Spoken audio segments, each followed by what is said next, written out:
Good afternoon, everybody. Welcome back to The Opportunistic Trader. It's October 24th at 1 p.m., and we have a special guest. We're joined by Coquest Incorporated, Mike Locke of Coquest. Coquest is a really interesting company. They work with a lot of different managed futures accounts. They have a lot of different. They see a lot of different CTA flow, money managers, and really have really good insight into all different areas of the futures market. And so I'm interested to speak with them and hear what they have to say. They're going to be talking about money managers taking the leap into trying to grow their business and what it takes. And so they have a lot of great insight. And so we'll be speaking to them about that. Mike, how are you? I'm doing great, Michael. Thank you. Yeah, great. So I guess we're interested to hear what you have to say. I guess actually, if you could start out by telling us a little bit about Coquest. Sure, I can do that. Let's see. Coquest is kind of a multifaceted company. The vast majority of the business trades in futures markets. It's founded in 1990, originally as an energy hedging company for energy producers down here in the Texas area. We're based in Dallas, Texas. The firm has grown from just doing financial hedging on futures and OTC markets for producers to end users. And over the years, started tapping into the managed futures side of the business. Managed futures being a kind of a much more of a managed assets approach, very different than the insurance overlay that you see on the hedging side of the business, or even just the broker-assisted trading that is very common at most FCMs. Managed futures really comes down to understanding investments, is how they appeal to customer bases, how they appeal to institutions, and Coquest has really worked about 10 or 15 years in building the brand in the managed future space. They really leaped into the stratosphere with it in 2015. They brought on a handful of individuals, myself being one of them. There's 3 team members. We all came out of the Altegris group, which was a multi-billion-dollar managed futures shop. We took a large book with us and plugged into Coquest back in 2015, and really started expanding the overall breadth of knowledge and expertise that Coquest can bring to the table.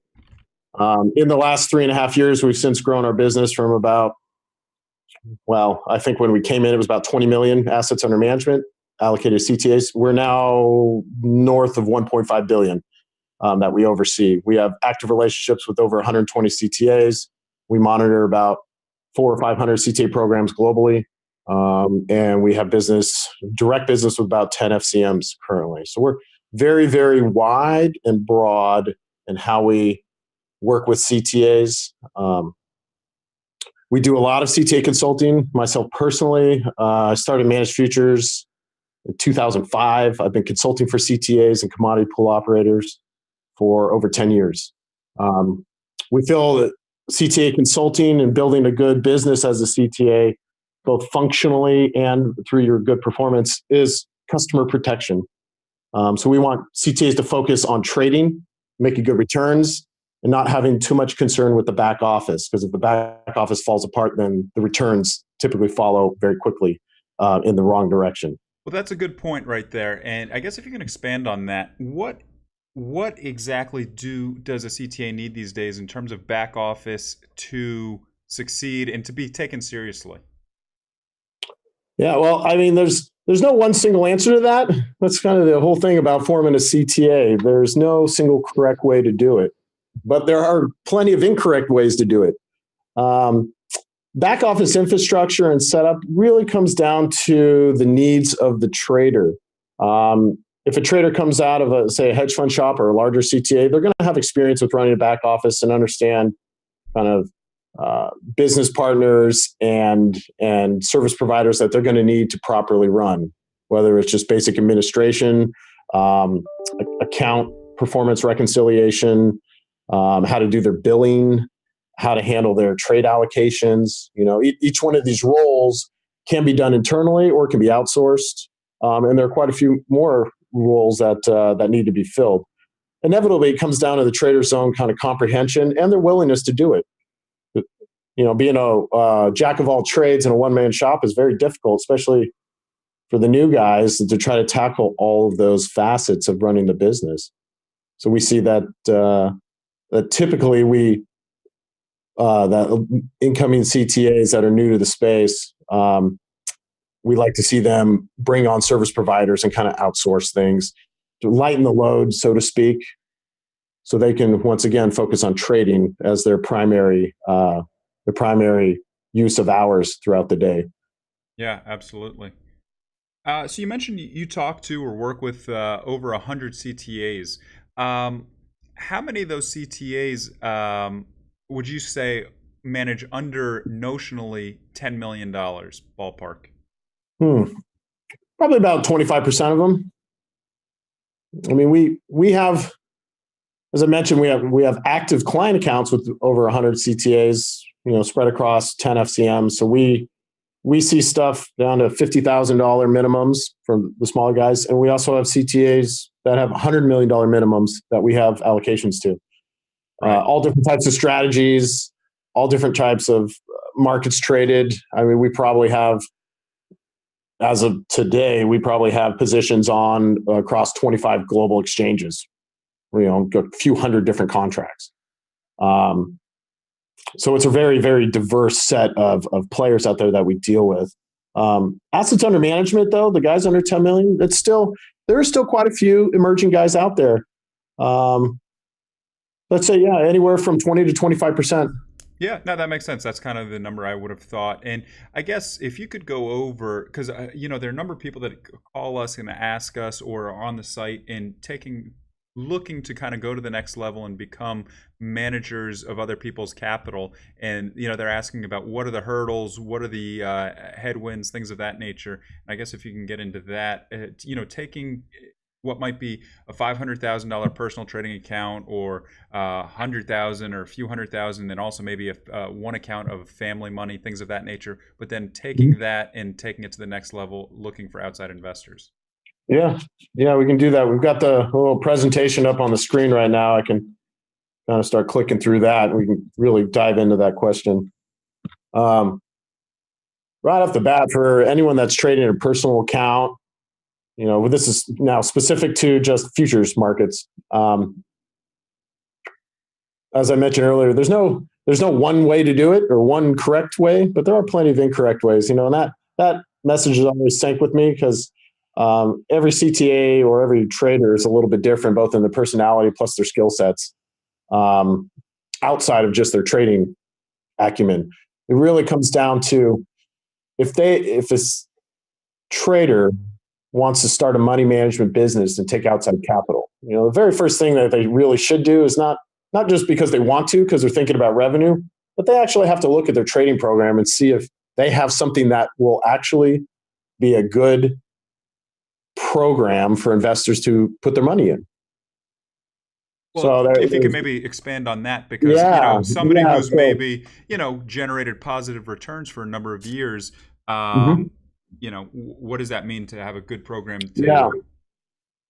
So performance assessment is kind of the first thing we look at. And you take a proprietary track record and you want to convert it to an investment format. By that you're actually packaging your product. So you might be trading your personal money, might be $100,000, might be $50,000, it might be $3 million, whatever that is. We find a lot of prop traders or guys trading the personal account. They're looking at dollars on deposit with the FCM. That's how they view their account size. In the CTA world, there's this whole thing called notional funds, where most traders we find use about 10 to 20% of the investment to actually post margin. So a $1 million account is only using about $100,000 to $200,000 in margin, which is 10 to 20% margin equity. That would be a kind of standard in the industry, I would say. Customer accounts for $1 million investment, we very much shy away from a trader that's using 80 to 90% of that cash for margin. That means you're extremely leveraged. That means there's a lot of risk. No matter how tight your stops are, there's a good chance you miss one stop and you have a massive down day. Performance assessment can't be, as we unfortunately like to deal with, it cannot be done just on a cash basis. We need to do it on what we call a trading level or a total nominal account size basis. So converting your proprietary track record, you find kind of that sweet spot of how much margin and risk is acceptable, what the underlying value of all the positions are.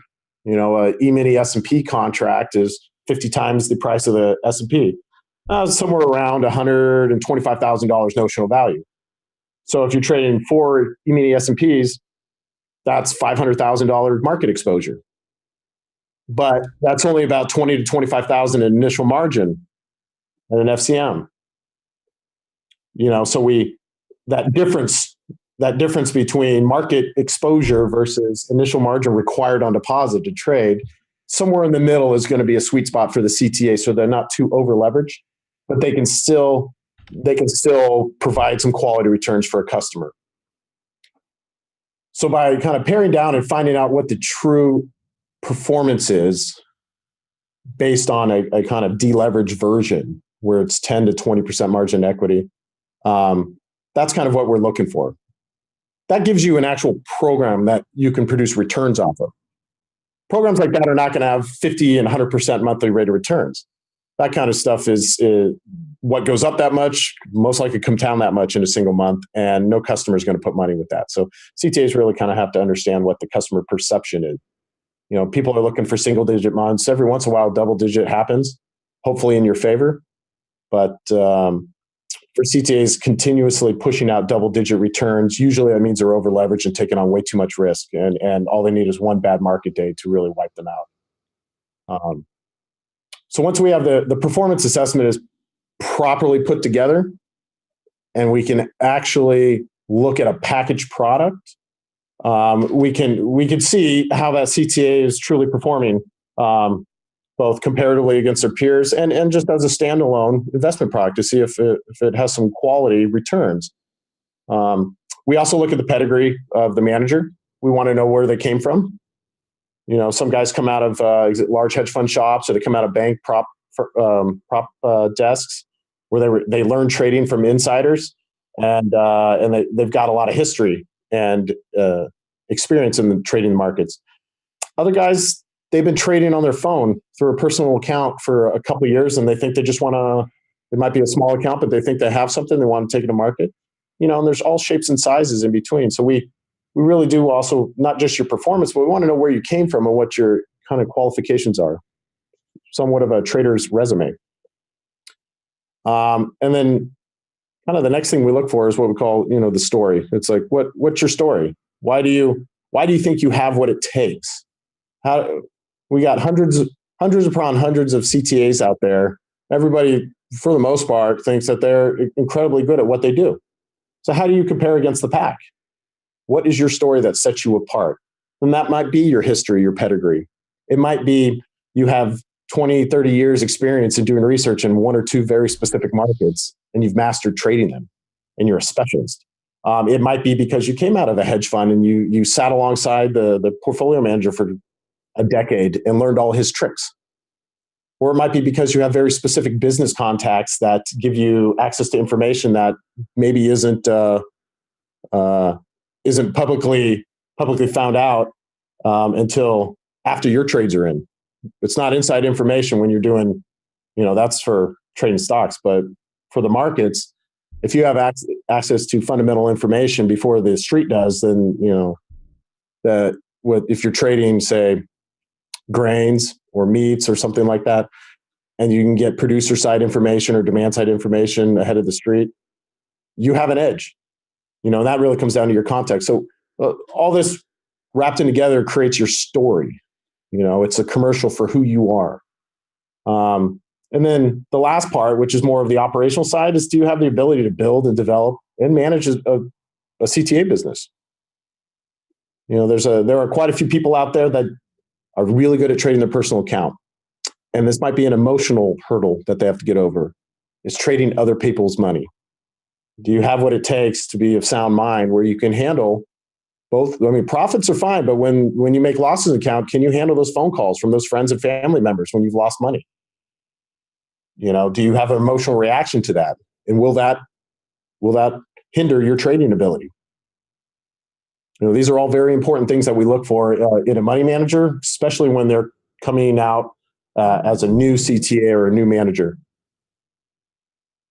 Yeah, absolutely. That makes sense. Yeah, and then so when a trader has decided that they think they got a good story and then they think they've kind of packaged their performance in a way that looks attractive and is not too much leverage or too much risk, but enough that it puts some good numbers up. They really got to start take the next step and to take outside money. Typically, we see a person registers as a CTA or possibly a CPO, sometimes both, and you make some decision on how you want to formulate uh, that that business setup approach. It starts with the money management company, typically, just to limit liability from you as an individual and your own assets. You form either an LLC, you can form a corporation. You have a couple different options here in the U.S.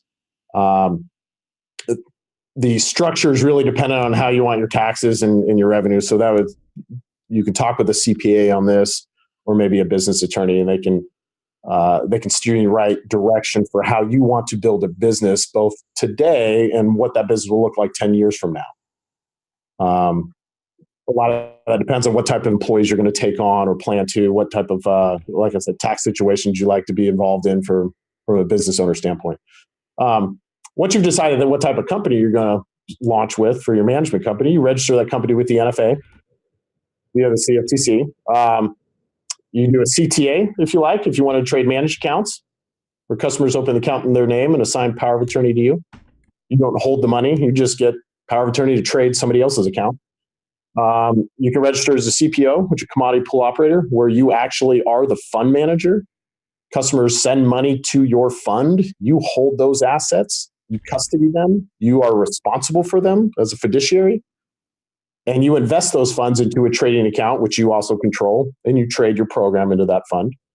CTA accounts typically will have a larger account minimums than CPO investments.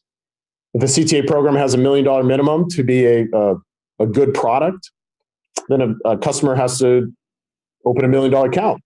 If the customer doesn't have that much money, say they have 50,000 or 100,000, they can go invest through that same program via a fund or a commodity pool, because commodity pools, what we see in the CTA world, typically have about a $50,000 or $100,000 minimum. Some are higher, some could be lower, but generally speaking, having that 100K or 50K entry point for a customer is usually a much lower barrier of entry than if you were to go to full size managed account, because you're in the commodity pool, you are in a commingled with other investors. Some managers want to do both managed accounts, and they form a fund through a commodity pool, and so they have to be registered with the regulators as both. You're running two roles now at that point. They're still boiled down to a bunch of trading accounts trading the same program, but each one is offered to a different customer base. Both the managed accounts for the larger guys, or the fund accounts for potentially smaller investors or people that require some sort of LP structure. So kind of figuring out this item really is where you want to launch from and determine what type of customers you want to take on. You got to register yourself accordingly.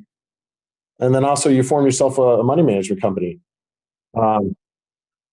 Mike, After that, one question on on that last topic there. I guess if you could go over briefly, what are the advantages? I think the trend has been over the past 10 years, especially the trend has been more towards the managed account opposed to a pool. Do you agree with that? I don't know if there's really a trend one way or the other. In North America, the managed account is the standard structure here. Right. You go to Europe, the fund is the standard structure. I've talked to large CTA, $1 billion CTAs in London or Europe and parts of Europe, and they get very confused when you talk managed accounts because it's just not common. Right. But the benefits of a managed account are the added transparency, where it's it's actually their account. They can see it, they can touch it, they can cancel out. They could basically end the account in 24 hours or even a few hours. And daily liquidity, daily transparency, and accounts in your name. as a customer. And then added leverage as well, because I believe in a fund, if you want to invest $500,000, you have to put $500,000 into an account in a fund. Whereas in a Absolutely. managed account, you could probably put up $100,000 and have them trade it as $500,000. And you're exactly right. And that's one of the benefits when I talked earlier about looking for optimal leverage points and why a lot of CTAs do that 10 to 20% margin usage within their program. So the CTA is not forcing the leverage on the customer. The customer says, "Hey, your 10% margin usage in the program is great, but I want a little more juice. I want a little stronger return. So I'm going to do a 2x leverage. So instead of depositing 100 or using 100,000 of margin for $1 million investment, now we're going to do $200,000 in margin for a $2 million investment." And the customer might have started his whole investment with 500K on deposit, but he just sends an email and now has doubled his leverage and doubled his margin usage. But it's just an email. You don't have to do very much on the documentation side. And so you can add leverage one day, any day you choose, or delever if you choose, if the investment is running too hot for you as a customer. In a fund, you are locked into a specific structure. So your 500K, you can't leverage that 500K to $1 million or leverage it up to $2 million. You're just stuck. 500K trade is 500K. These statements and your transparency is dictated by the general partner, which is typically the CTA or CPO. And they'll send you a monthly statement. So you don't really get much transparency other than possibly some marketing presentations that are provided.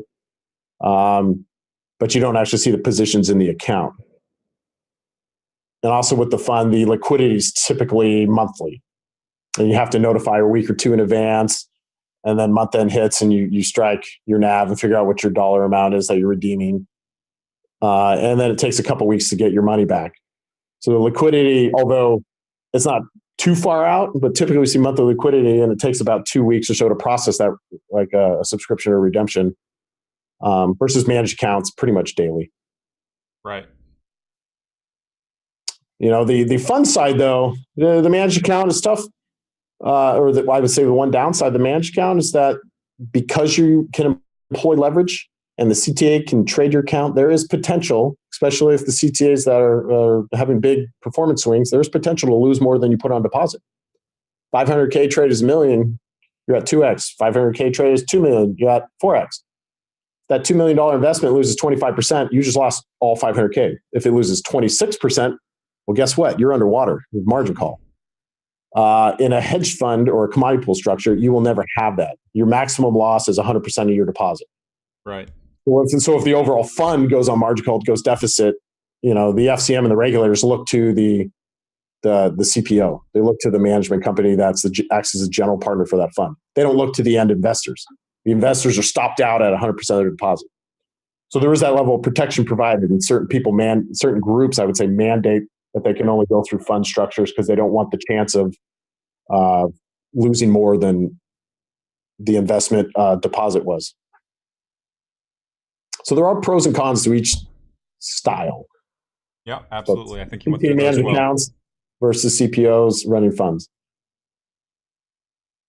And we also, there's kind of a different way that we've seen bubble up a lot over the last 10 years, which maybe kind of leads back to your original question. There are like fund platforms, and they call themselves MAPs, managed account platforms, because it's really, they operate similarly to a managed account, but yet they are technically a fund vehicle where there's a limited liability from the investment side, and there's limited transparency and a little bit of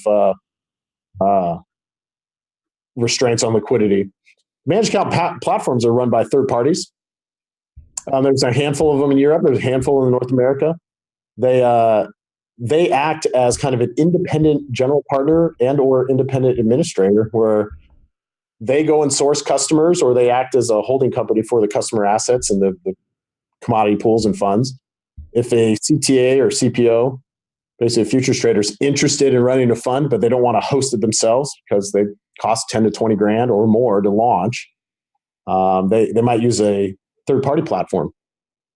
So these managed account platforms will run the admin and run the general partner services, both one, the other, or both of those services. And the CTA trades a sleeve of that platform. So the CTA looks at it like it's a managed account, but the CTA can also refer customers into it as if it's a fund because they're the sole trader on that fund. That platform will have multiple CTAs trading multiple different funds that are accessible for investors. So it actually kind of acts like a hub and spoke mechanism that really gives a little bit of flexibility to the investors to invest in maybe more than one CTA at once, but have the protection of a fund vehicle. Some of these managed account platforms even have the ability to add leverage. So you can go in at a 1x, a 2x, or even a 4x in some cases to a specific CTA program, yet still being protected by the limited liability of a fund vehicle. So it's kind of these third-party platforms. It's interesting what they've done. They're allowing futures traders to still trade an account or a pooled vehicle as a CTA only, yet they have a fund that they can refer customers to, and they don't have to handle all the administrative sides to it. So it's kind of a win for the CTA. You don't have to register a CPO. You don't have to hold the customer funds. Yep. You just trade it like a managed account, yet you get full participation in your fees. And the customers on their side, they might get better transparency than they would if you were just a one-off fund manager. Through the platform, they should get much better transparency and better reporting as a kind of the economies of scale rise up and allow for better overall customer experience. Plus the customer protection, which is really key. Absolutely. Especially in the futures realm where there is that chance to lose more than you put in.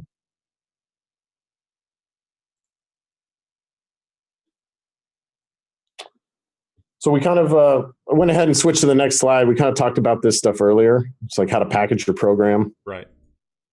And so it really comes down to determining your standard product. You want to kind of structure your product offering around that trading program, where that's basically you put it in a wrapper, put it on a shelf, and that's what people are going to be buying. You do this also by having a structured program that's in a standard format. You allow the customers to, if through a managed account, they can choose their own leverage. So they can go 2x or 3x or 4x, depending on how much money they deposit to trade that program. As long as they can support the drawdowns and the margin needs, it's really up to the customer to determine at that point how much risk they're willing to take.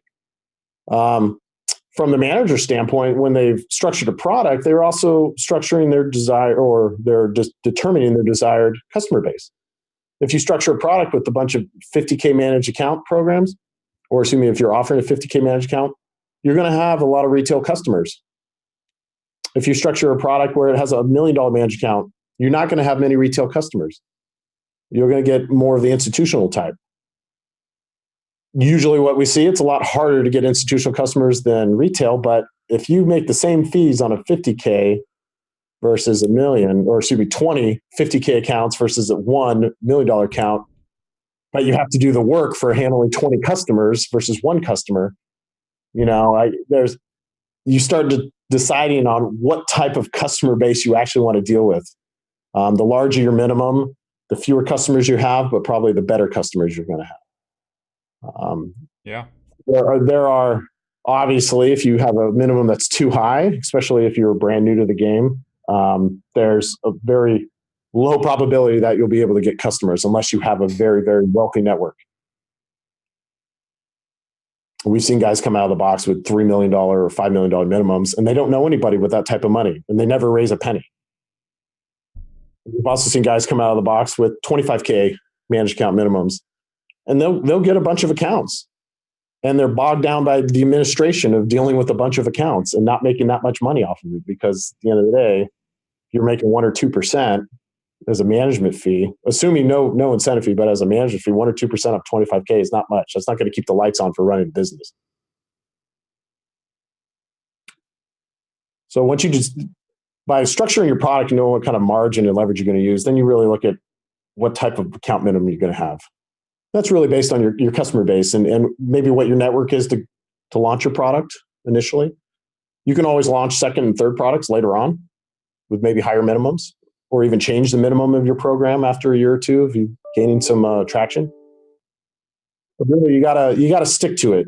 What we don't like seeing is managers that have they're new, they're emerging, and they've got a dozen different programs all kind of related to each other. And it doesn't really make sense why you would try to run multiple programs, especially if you're one guy running the office, why you would run more than one or two programs.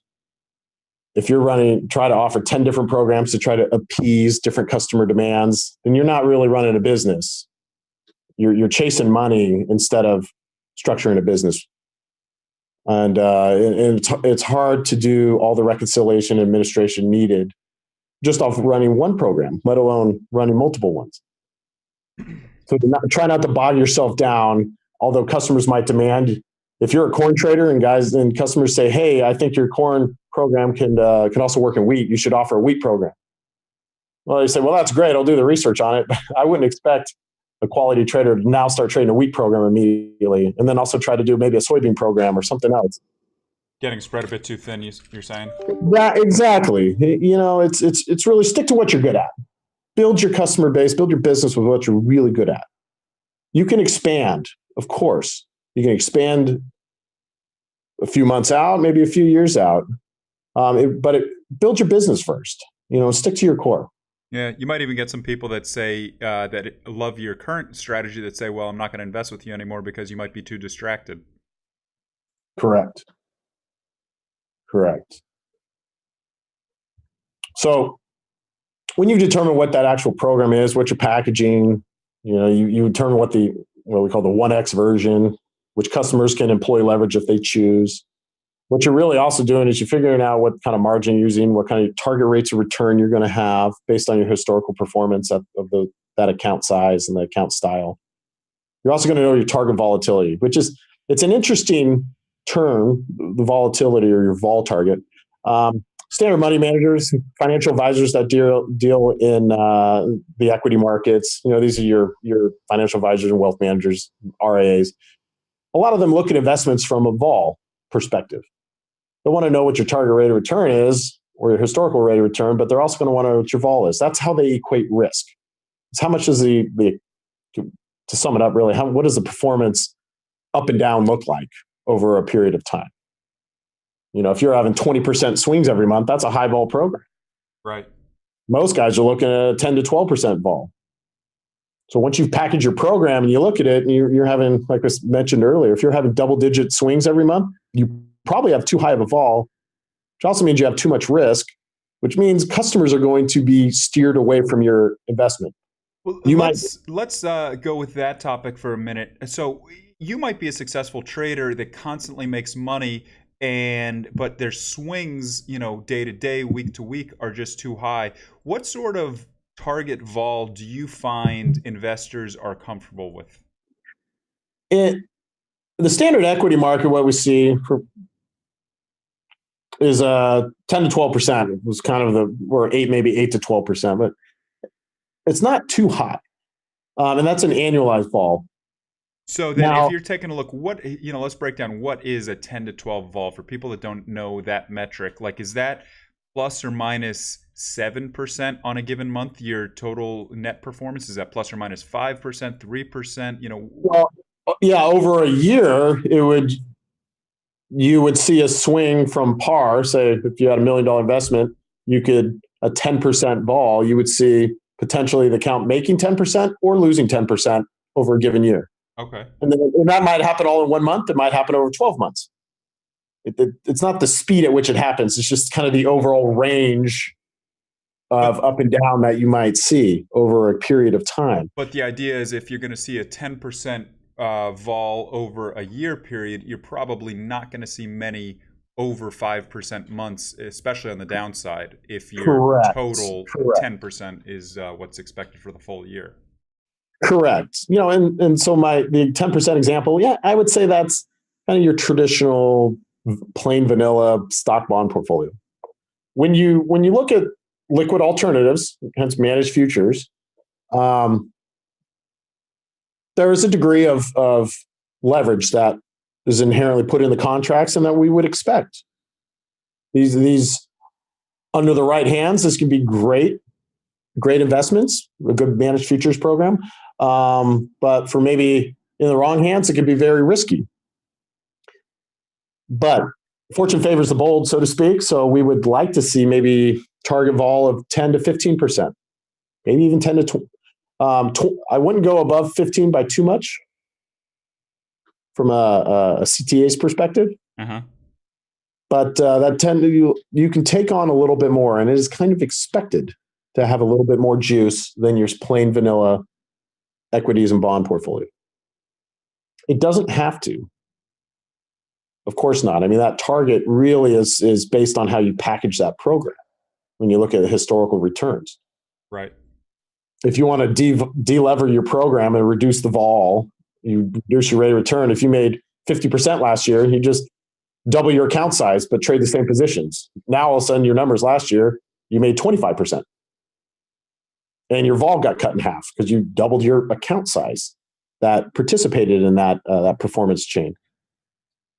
So when you're using your proprietary account, you're looking at your performance. You don't look at it from cash, you look at it from a trading level and find that optimal trading level where you get a reasonable vol, say in the 10 to 15% range over the last year or a couple of years, annualized.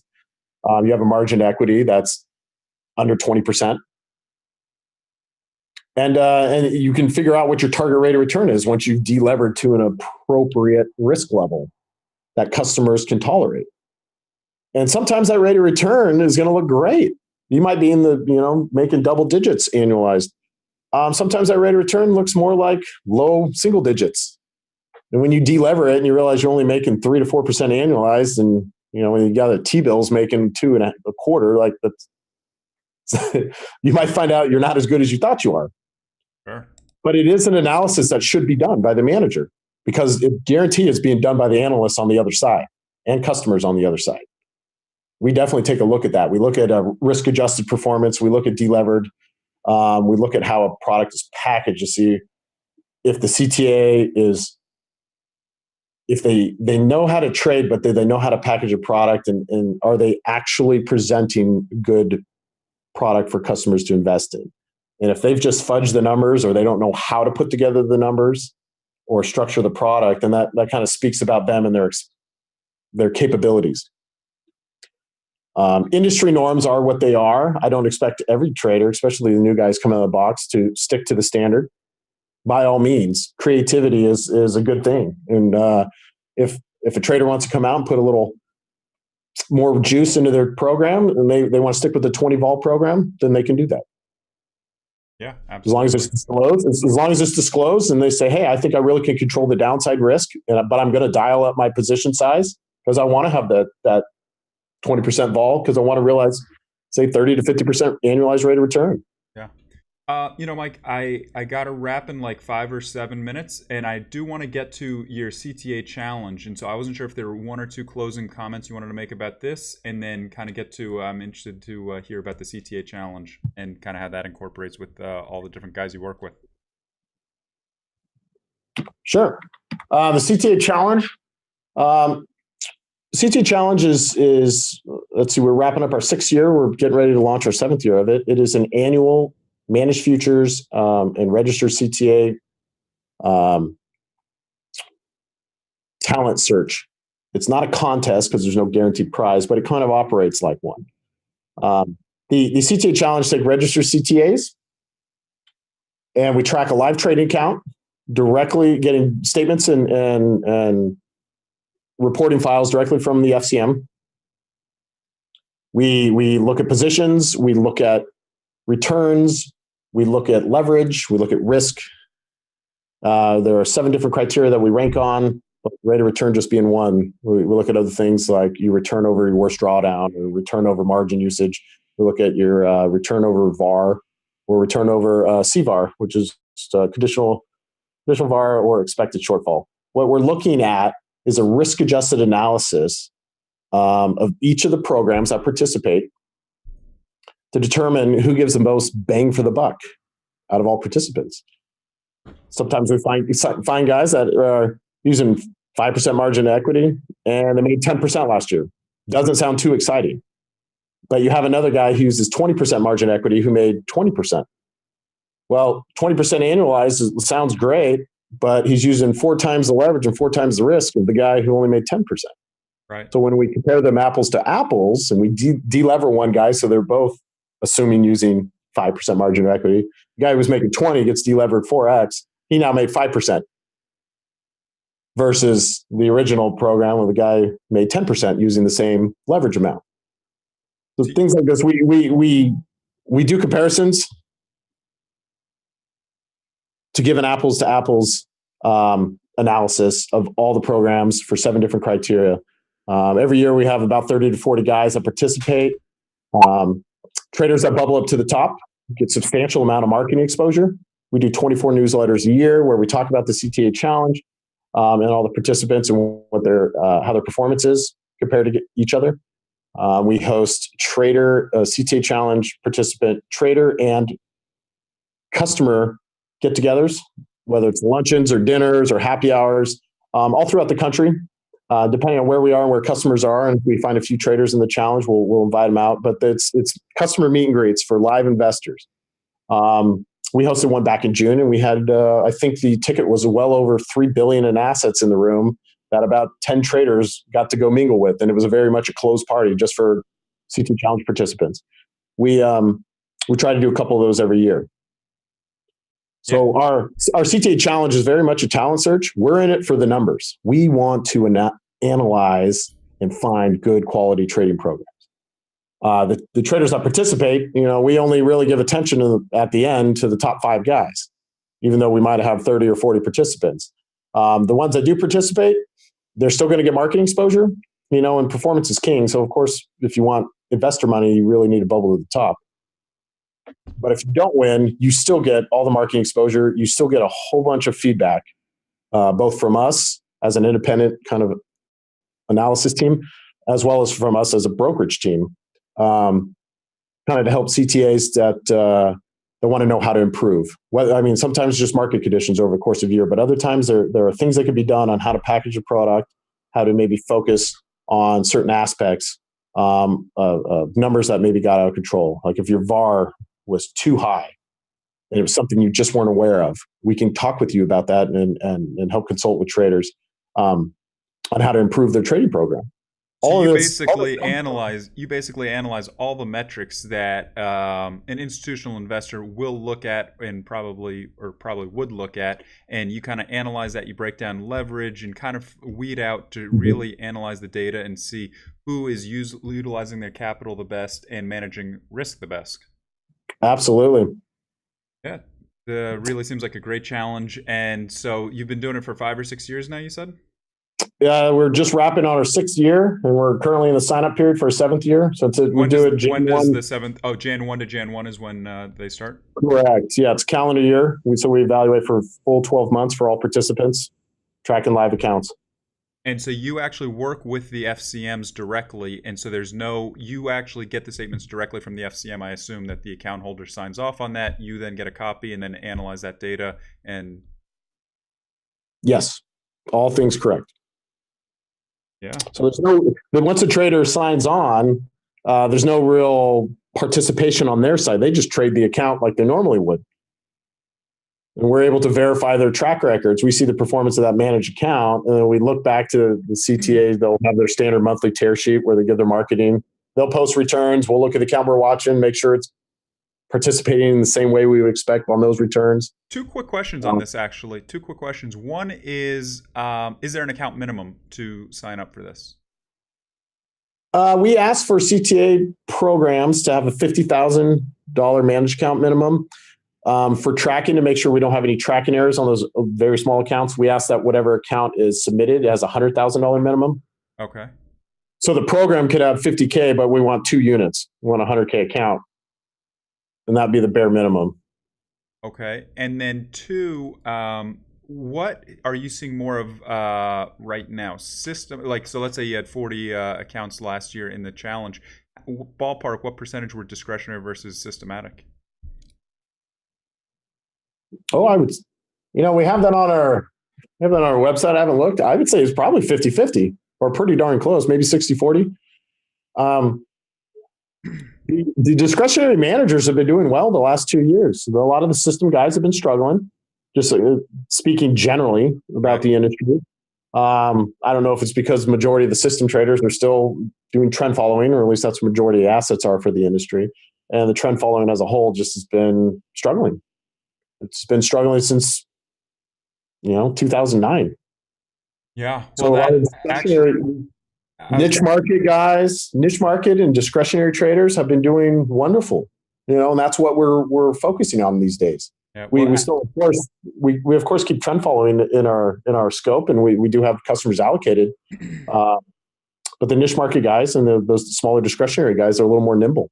yeah, And well, that's where we see a that's lot of a. opportunity. I'd like to be able to get you back to speak to you a little bit more about the CTA challenge because I have one or two more questions about that, and then also really your insight on breaking down the CTA market because you guys know so many different CTAs, analyze so many different CTAs.